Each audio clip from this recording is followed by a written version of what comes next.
Voilà, je pense que c'est mieux. Voilà, je pense que c'est bon, le cadrage, est-ce qu'on voit bien? Voilà, on voit un petit peu, c'est déjà bien. Ouh, ça va être compliqué de vous faire cette vidéo. Rempotage, en même temps il faut cadrer, en même temps il faut parler.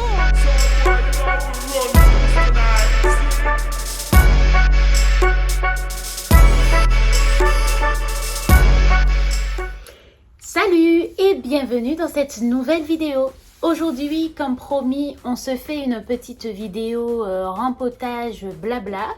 Et du coup, j'ai pas eu besoin de réfléchir beaucoup sur le sujet que j'aurais abordé en faisant les reportages avec vous, puisque j'ai eu pas mal de questions en DM concernant les moucherons, ce que je fais pour m'en débarrasser ou pour en avoir le moins que possible. Donc je me suis dit que vu que c'était une question qui m'était quand même revenue pas mal de fois, et ben j'allais tout simplement vous proposer ce sujet-là en blabla rempotage. Et vu que je devais vous la faire également, bon ben comme ça, une pierre deux coups, ce sera une vidéo rempotage tout en parlant des nuisibles, des moucherons particulièrement. Parce que comme vous l'avez vu dans mon autre vidéo sur les nuisibles, donc on avait parlé des pucerons avec un peu des acariens et autres. Ceux-là, voilà, ils partent avec un traitement au savon noir ou alors avec un autre type de traitement liquide, alors que les moucherons, le savon noir, c'est pas vraiment l'idéal, puisque les moucherons, c'est une colonisation de votre terreau humide. Donc là, c'est vraiment une autre approche et une autre méthode. Mais je pense pas que ma méthode, c'est une méthode révolutionnaire. Franchement, je pense que toutes les plantes addicts, c'est ce qu'ils font. Après, il y a peut-être certaines subtilités sur certains aspects, le paillage par exemple, etc. Mais que peut-être que tout le monde ne pratique pas, je pense. Enfin, mais après, non, enfin, bref. Voilà quoi. Donc du coup, on va partir sur ça aujourd'hui. Donc, on se retrouve avec mon joli... Ah mince, j'ai oublié mon micro. Est-ce qu'on m'entend bien? Je reviens. Voilà, je pense que c'est mieux. Voilà, je pense que c'est bon le cadrage, est-ce qu'on voit bien? Voilà, on voit un petit peu, c'est déjà bien. Ouh, ça va être compliqué de vous faire cette vidéo rempotage, en même temps il faut cadrer, en même temps il faut parler. Moi en général, quand je fais des rempotages, moi je mets une petite musique ou alors je mets rien. Et je suis soit dans le silence complet, soit avec ma petite musique et je me détends. Parce que le rempotage pour moi, c'est mon moment détente. Donc, on va changer nos petites habitudes. Donc, pour me faciliter la tâche, j'ai déjà préparé mon substrat. Donc, du coup, qu'est-ce que j'y ai mis vu que là, c'est juste des coléus et mon ficus que je vais rempoter. J'ai pas mis des trucs vraiment transcendants. J'ai juste mis un terreau plante verte, rempotage plante verte. Est-ce qu'on le voit ici? Celui-là, c'est la marque Jardiland. C'est tout ce que j'ai trouvé malheureusement. Je cherchais le terreau de chez Orbrun. J'aime beaucoup ce terreau-là. Pour le coup, je trouve que même il vieillit très très bien, contrairement à certains. Mais malheureusement, je ne le trouve pas très facilement. Quand il y en a, en fait, il faut que je fonce dessus et que je prenne deux paquets, hein, tout simplement, parce que il part vite. Le terreau or brun, plante verte, pot et jardinière, enfin voilà, ça part très vite. Enfin bref, donc du coup, terreau plante verte, de la perlite, de la vermiculite, mon amendement à base de bas de guano et que je peux pas vous montrer parce que je l'ai mis en dessous du pot pour le surélever pour que vous puissiez bien voir, et puis de l'engrais Osmocote cette fois-ci. Donc du coup voilà, donc c'est parti avec ça. Donc j'ai pas fait, c'est pas en général c'est le substrat que j'utilise pour les plantes qui sont pas du tout compliquées. Et je pense que même les plus simples, hein, je crois que c'est un substrat qui va bien. Franchement, les plantes, non, je vais pas dire ça. je trouve que ça s'accommode pas mal si on les traite bien. Même quand elles ont un terreau... Ouais, non, on va couper ça. Non, je vais pas vous dire ça, sinon vous allez prendre n'importe quel terreau et ce sera pas bon. Non, mais c'est parce que en fait, quand je regarde ma mère aux Antilles... elle ne fait pas spécialement de rempotage. Le terreau qu'il y a dans les plantes, c'est en général du terreau de plantation ou du terreau du jardin, de la terre de jardin. Et les plantes, elles vont bien. Mais encore une fois, c'est pas du tout le même climat et tout. Donc forcément, elles s'adaptent. Alors qu'ici, c'est beaucoup plus compliqué pour elles de s'adapter à notre climat. Et ce sont des plantes tropicales pour la plupart. Donc s'adapter à un climat tempéré et tout, c'est compliqué. Donc c'est pour ça qu'il faut faire attention quand même au substrat. Donc je retire ce que j'ai dit. On va dire que c'est mon substrat le plus basique et c'est celui que j'utilise le plus souvent. Et je trouve que ça va très bien avec la grande majorité des plantes que j'ai à la maison. Voilà, donc c'est parti, on va commencer, avant de commencer le sujet avec les moucherons. Je pense que ce sera... Ah là là, ça va être compliqué, hein. Qui m'a envoyé dans ce genre de vidéo, franchement? Bref, aïe, pardon. Désolée. Donc, je vais d'abord les dépoter et essayer de les agencer ou alors mettre d'abord un peu de terreau quand même dans le fond. Hop.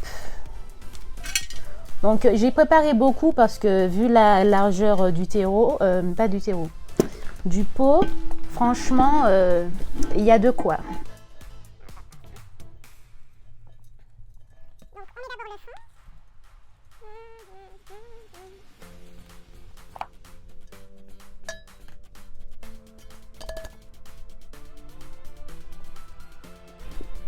On va faire monter un petit peu plus. Donc en fait, on jauge. Hein. Là, on voit bien que la plante, elle est trop basse. Voilà, par rapport au bord. Donc, il faut au moins qu'il soit comme ça. Vous voyez? Donc, on va en mettre encore jusqu'à ce que ça arrive à la bonne hauteur qu'on souhaite. J'ai l'impression que ça va utiliser tout mon truc. Là, je pense que c'est bon, là, quand même. Je peux pas faire... Mais je suis obligée de tout recommencer. Heureusement que j'ai pas tout rangé. Hein. Bref, donc c'est parti. Hop, on va dépoter. Il a des racines vraiment très fines. Hein. Donc je retire légèrement le haut. Puisque la terre est un peu abîmée. Je retire le maximum que je peux retirer sans trop l'abîmer si possible. Pour qu'il puisse bien s'imprégner dans le nouveau terreau.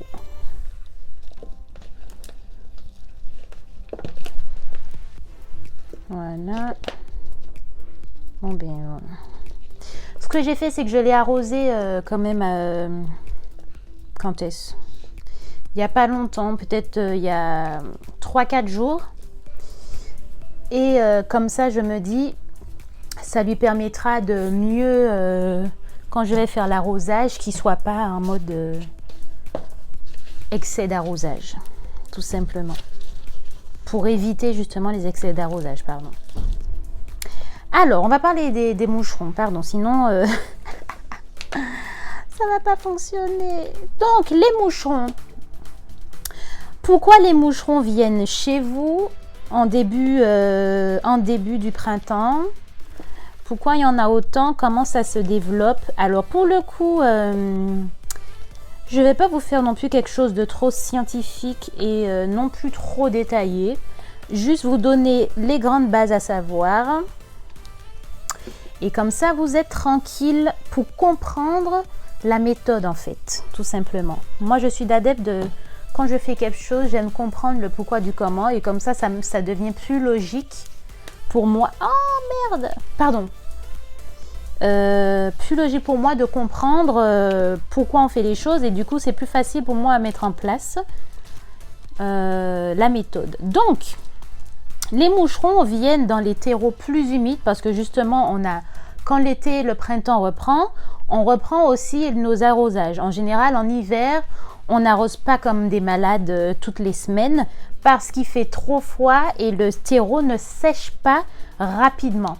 Donc du coup, on arrose peut-être une fois par mois ou une fois tous les 15 jours. Ça dépend des plantes que vous avez fait. Puis ça dépend aussi des contenants dans lesquels sont vos plantes. Donc ça peut être si c'est de la terre cuite, ça va sécher plus vite. Mais même en hiver, c'est un peu plus compliqué. Enfin, ça sèche moins vite que d'habitude. Donc en hiver, on n'en a pas trop. Sauf si vous arrosez beaucoup et que du coup ça prend du temps à sécher.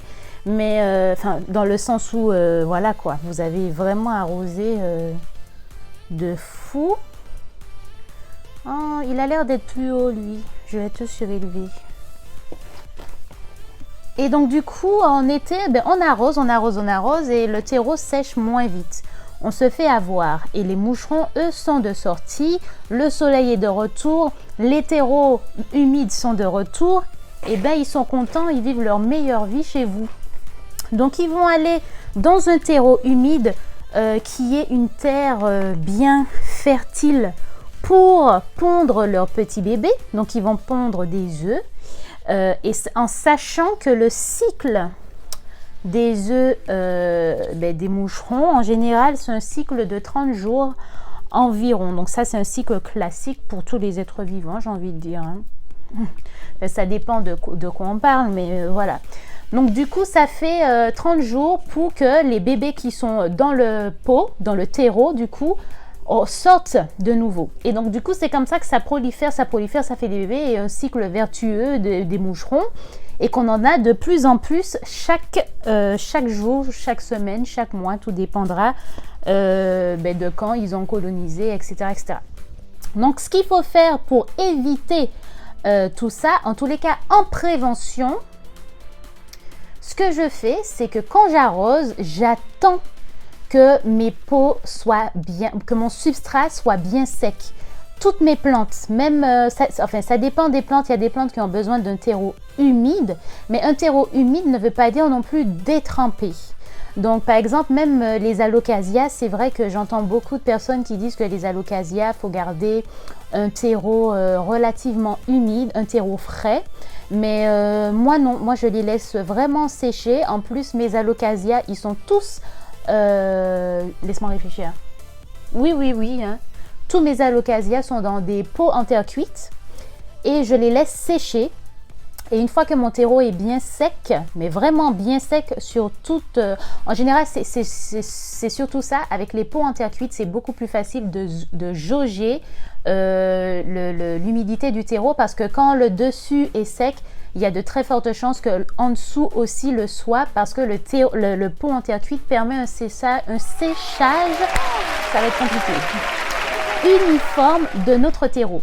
Donc c'est pour ça que j'aime les mettre là-dedans. Donc mes plantes les plus difficiles en général je les mets en terre cuite. Comme ça me permet d'éviter les excès d'arrosage et puis de permettre aussi que le terreau sèche rapidement et comme ça je peux arroser aussi plus facilement parce que je vois tout de suite que le terreau est bien sec. Même mes calatheas aussi je les laisse sécher. Enfin, plus ou moins, pas comme les alocasias, parce que du coup, le terreau va sécher, mais vous voyez, il sera pas sec en train de s'effriter, vous voyez. Il sera sec un peu, genre demain, je vais m'effriter. Aujourd'hui, ça va encore. Donc, quand je suis à le demain, je vais m'effriter pour les calatheas, et bien là, oui, je vais arroser. Et puis, les alocasias, par contre, je laisse le terreau vraiment s'effriter, que ce soit sec. Avant d'arroser et en fait le fait que le substrat sèche, les moucherons ne viendront pas pondre dans un substrat sec parce que ce n'est pas un environnement adéquat pour leurs œufs. Donc c'est pour ça que d'emblée, de base, il faut prendre déjà ces bonnes habitudes, c'est de laisser sécher son terreau avant d'arroser. Il y a plusieurs points positifs à ça, c'est que dans un premier temps, vous aurez vous éviterez les excès d'arrosage pour tout type de plantes et en plus vous éviterez les moucherons. Donc ça c'est vraiment la base et ça c'est ma méthode d'arrosage. Ensuite ce que je fais c'est que par-dessus ça je mets du paillage de chanvre où j'ai testé pour mon alocasia, il était pendant 2 ans dans un paillage de chanvre. Là j'ai changé, j'ai mis un paillage de pouzzolane mais il fait son travail. Mais je préfère le paillage de chanvre. Je ne saurais pas vous expliquer pourquoi. Je sais pas, j'ai l'impression que le paillage de chanvre est mieux. Mais parce que, après c'est vrai que j'ai un très gros sac et que je veux le liquider, donc peut-être que c'est pour ça que je le préfère. Non, vraiment, je trouve que le paillage de chanvre, il est mieux. Il va vraiment bien se tasser, hein, vous inquiétez pas, ça va pas voler. Une fois que c'est mouillé, ça bouge plus en fait, ça bouge plus. Donc du coup, paillage de chanvre. Et comme ça protège mon terreau. Ça empêche aux moucherons d'accéder au terreau parce qu'il y aura une couche de paillage. Et en plus de ça, ça permet aussi de garder l'humidité dans le terreau plus longtemps. Donc pour mes alocasia par exemple, et surtout pour mes calathea qui ont besoin quand même d'un terreau soi-disant frais, enfin oui, pas soi-disant, ils ont besoin d'un terreau frais longtemps, et bien du coup ça c'est beaucoup plus facile. Et pour mes alocasia pareil, comme ça je suis large avant le prochain arrosage. Ça me permet d'économiser des arrosages grâce au paillage. Ça permet de garder le substrat frais. Et en été, quand c'est la canicule, franchement, ce n'est pas du tout négligeable parce que du coup, ça va limiter l'évaporation de l'eau. Même surtout sur un terreau en terre cuite, un pot en terre cuite, ben, du coup, mon humidité restera un peu plus longtemps que si je n'avais pas paillé. Donc, voyez tous les bienfaits que ça a, le paillage, franchement, c'est top. Et pareil, en hiver, le paillage, en tous les cas, pour les plantes qui sont sur mon balcon, y a certains que je paille, il y en a d'autres non, mais en général, je mets une couche de paillage pour toutes mes plantes sur le balcon parce que du coup, ça permet vraiment de protéger en hiver les racines du gel et du froid, entre guillemets. Donc, comme ça, en été, j'ai des nouvelles pousses, mes plantes repoussent pratiquement tous en été. Donc voilà pour ma méthode de prévention pour les moucherons, c'est laisser le terreau sécher et mettre du paillage sur mon substrat. Faudrait peut-être que je rempote là en fait, parce que je fais que parler et je rempote. Vous voyez, franchement, on dit que les femmes savent faire deux choses en même temps, mais même en étant préparée à l'avance, j'arrive pas parce que j'ai peur de m'emmêler les pinceaux. Peut-être aussi que j'ai pas choisi le sujet le plus fluide, peut-être, je sais pas. Enfin bref, en tous les cas, je vous ai dit les grandes lignes. Maintenant, je peux partir j'allais dire un mot, mais on va dire que je peux maintenant m'étaler tout simplement sur d'autres sujets. Donc là, on va combler les trous, mais je pense que je vais devoir refaire parce qu'il n'y aura peut-être pas assez. Donc voilà pour ça. Ensuite, quand il est déjà trop tard, que vous n'aviez ni paillé, ni fait attention à espacer les arrosages, et que vous êtes infesté, en général, quand vous m'envoyez les messages, il est déjà trop tard, vous êtes infesté. Ce que je vous conseillerais de faire, si l'invasion est vraiment trop importante, si c'est une petite invasion, vous voyez, il y a quelques moucherons, ça va encore, et que vous avez identifié cette plante. Par exemple, moi, dans ma jungle, c'est un peu compliqué d'identifier quelle plante est à l'origine. À part pour mes bébés qui sont en culture, je sais que là-bas, il y aura souvent des moucherons parce que je laisse le terreau exprès humide pour pouvoir faire le développement des bébés. Après, voilà, une fois qu'ils ont grandi, c'est réglé. Et du coup, c'est vrai qu'au début du printemps, j'en ai eu pas mal à cause de ma culture de caladium qui nécessitait un terreau humide, par contre, vraiment humide et beaucoup de chaleur. Donc ça, c'est l'environnement idéal pour les moucherons, l'humidité et la chaleur, mais c'est parfait pour leur bébé. Voyez, donc forcément, je savais que je n'aurais rien pu faire. Même en mettant du paillage, en tous les cas, je ne pouvais pas mettre du paillage parce que j'ai besoin de vérifier les nouvelles pousses, etc. Donc, après, c'est ça qui est compliqué avec le paillage, c'est que pour vérifier si notre terreau est sec ou pas, moi, ce que j'utilise, c'est tout simplement mon hydromètre. Je vais vous le montrer tout à l'heure. J'ai un hydromètre qui me permet d'accéder au terreau beaucoup plus facilement et d'aller en profondeur dans le terreau et vérifier, surtout pour les pots en plastique, que mon terreau est bien sec en profondeur avant d'arroser. Donc voilà, donc du coup on revient à nos moutons. Si vous êtes à un petit stade, on voit quelques moucherons, ça va, c'est pas la mort. Tout simplement vous arrêtez l'arrosage, vous laissez sécher le terreau avant le prochain arrosage, tout simplement. Ensuite, si malgré ça ne suffit pas, alors normalement ça devrait suffire à les faire partir s'il n'y a pas eu une grosse invasion. Comme ça, en même temps, le terreau qui sèche, ça va permettre de tuer les œufs parce que les œufs ne pourront pas grandir dans un substrat sec, tout simplement. Et puis, donc oui, il faudra que j'en refasse. Et donc du coup, normalement, ça permet de limiter la petite propagation. Et s'il reste des moucherons du coup qui volent, ce que je vous aurais aussi dit d'acheter, c'est des petits... on vend des espèces d'autocollants jaunes qu'on met dans le terreau. Ça ressemble à des petites étiquettes, mais c'est autocollant. Et du coup, comme ça, les moucherons, ils vont se coller sur le petit papier jaune, tout simplement. Et comme ça va permettre de tuer les moucherons qui restaient. Alors, moi, je n'ai jamais utilisé ça. Je n'ai jamais eu besoin d'en acheter. Et franchement, mettre un truc jaune dans mon pot, je trouve pas ça très joli. Mais bon, ils en font de très beaux maintenant. Ils en font avec des formes de papillons, des formes d'oiseaux. Franchement, ils font des trucs vraiment sympas. Donc, ça peut faire l'affaire. Mais après, j'avoue que moi, je n'ai jamais eu besoin grâce à ma méthode de prévention que je fais. Donc, laisser sécher le terreau, paillage. Ben, j'ai pas besoin de patch autocollant pour les moucherons. Mais au cas où vous en avez, vous pouvez mettre ça en attendant que le terreau sèche pour pouvoir tuer les petits bébés qui sont à l'intérieur. Donc ensuite, si vous êtes face à une très grosse invasion et que vraiment c'est chaud sur vous, on va dire ça comme ça, à ce moment-là, tout ce que je vous conseille de faire, c'est de dépoter.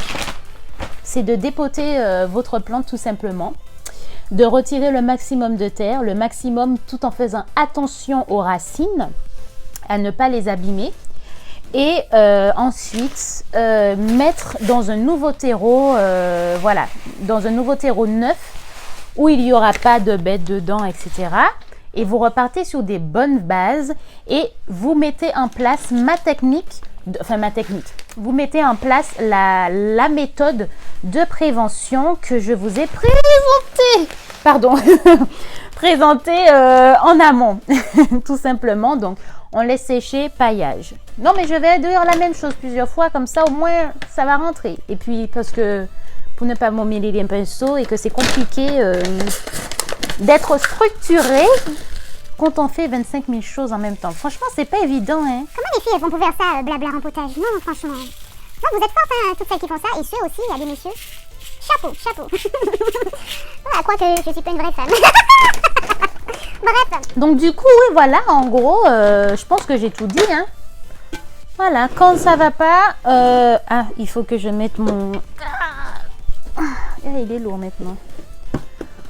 Mon amendement qui était en dessous de mon pouf. Donc voilà, on dépote, on change le terreau.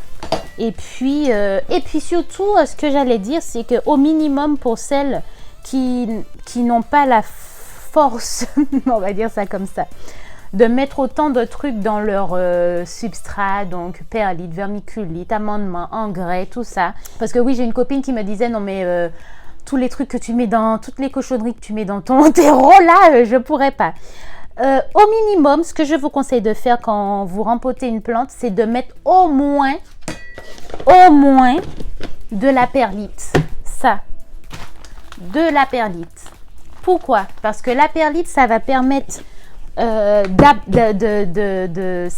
d'avoir un terreau, un substrat plus drainant. Qui dit drainant dit écoulement plus rapide et plus facile de l'eau de votre terreau. Et en plus, la perlite, ça va aussi absorber l'excès d'eau dans votre terreau. Donc, c'est tout bénef aussi pour pouvoir lutter contre les moucherons que d'avoir un terreau tout compact au niveau des racines. Les racines elles-mêmes, elles ne respirent pas. Là, au moins, la perlite, ça va permettre d'oxygéner un peu le terreau et laisser aussi respirer les racines, un minimum en tout cas. Après, moi, je rajoute la vermiculite, surtout dans mes pots en terre cuite en général, parce que les pots en terre cuite, ça sèche très rapidement. Donc aussi, pourquoi pas privilégier les pots en terre cuite pour limiter l'évasion des moucherons, parce que le terreau va sécher plus vite et uniformément. Donc vraiment, moi, pour ceux qui débutent, je trouve que c'est vraiment très facile, les pots en terre cuite. Après, tout dépend de votre rythme, du temps que vous pouvez accorder à vos plantes. Les pots en terre cuite, il faut savoir que vu que ça sèche plus vite, il faudra arroser plus souvent. Et donc, il faudra faire très attention pour éviter que votre plante meure parce que vous avez oublié de l'arroser à temps, tout simplement.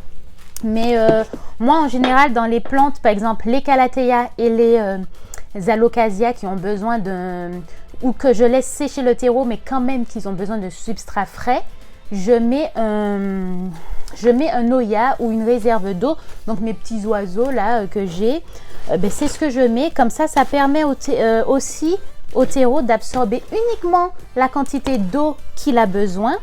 En plus, l'eau sera beaucoup plus diffuse, ce sera beaucoup plus homogène. Ce ne sera pas non plus un excès comme ça.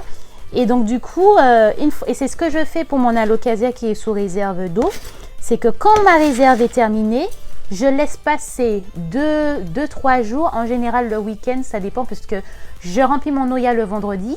Et la semaine d'après, il a séché. Donc, on arrive à l'autre vendredi, mon Oya est terminé. Donc, du coup, je laisse samedi, dimanche sécher le terreau. Et ensuite, je remplis mon Oya le lundi. Donc, est-ce que vous avez compris un peu le cycle que ça fait? Je laisse 2 jours, ensuite j'arrose. Je laisse 2 jours, ensuite j'arrose. Et quand je remplis mon Oya, j'arrose avant mon terreau. Ensuite, je remplis mon Oya. Parce que si je remplis mon Oya uniquement sans arroser le terreau sec, l'Oya, il va s'épuiser en 2 jours. Ce sera terminé. Parce que du coup, comme le terreau est sec, il va aller absorber le plus d'eau que possible trop rapidement. Donc, d'abord, j'humidifie mon terreau. Ensuite, je remplis mon Oya. Comme ça, la diffusion se fera lentement et mon Oya peut tenir 1 semaine. Parfois un peu plus, ça dépend de la saison. En tous les cas, en hiver, il tient un peu plus d'1 semaine, mais pas 10 jours. Hein.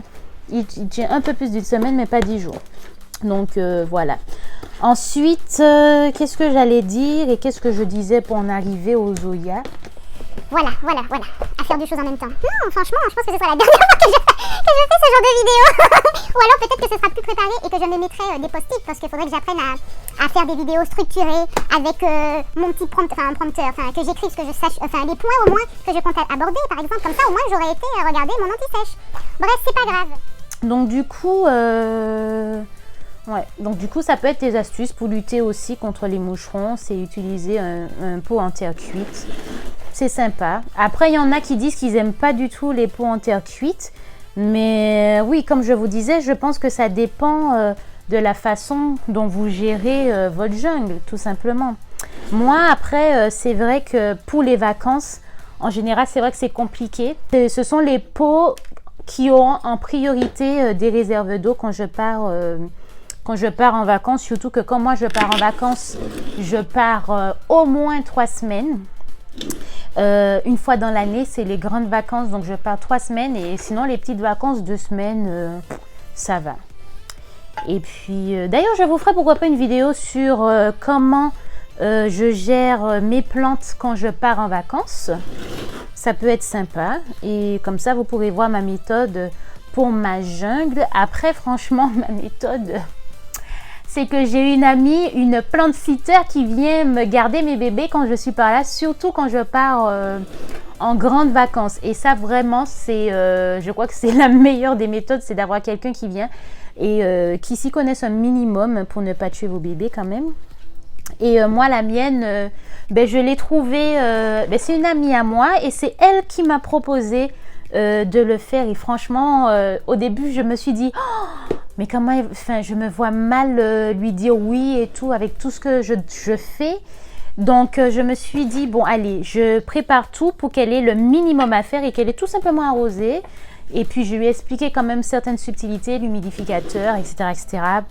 Et puis, voilà. Et franchement, à chaque semaine, elle m'envoyait des petites vidéos quand elle passait. Et j'étais trop contente de voir mes bébés parce que mine de rien, c'est trop bizarre. Mais pendant mes vacances, je pensais à mes plantes et mes plantes me manquaient. J'avais envie de rentrer plus tôt juste pour mes plantes en fait. Enfin, c'est vraiment des enfants. Hein. Non, moi je suis une maman de plantes. On aurait même dû me fêter la fête des mères, moi je dis. Mais bon, on va dire que mes cadeaux de mes bébés, c'est qu'elles fassent des nouvelles feuilles et j'ai des nouvelles feuilles. Donc j'ai bien été gâtée par mes enfants.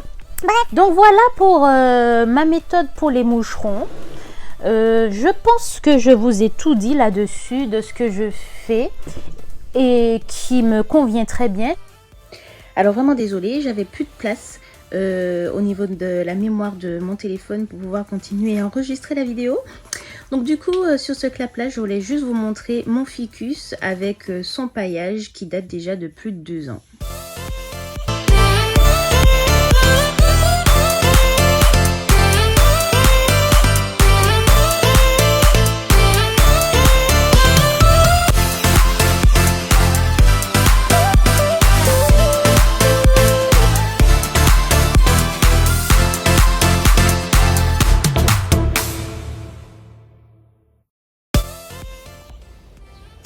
Je suis vraiment désolée, j'ai dû terminer cette vidéo à l'arrache parce que je n'avais plus de place sur mon téléphone. En tout cas, j'espère que vous avez apprécié. Je vous fais de très gros bisous et je vous dis à la semaine prochaine.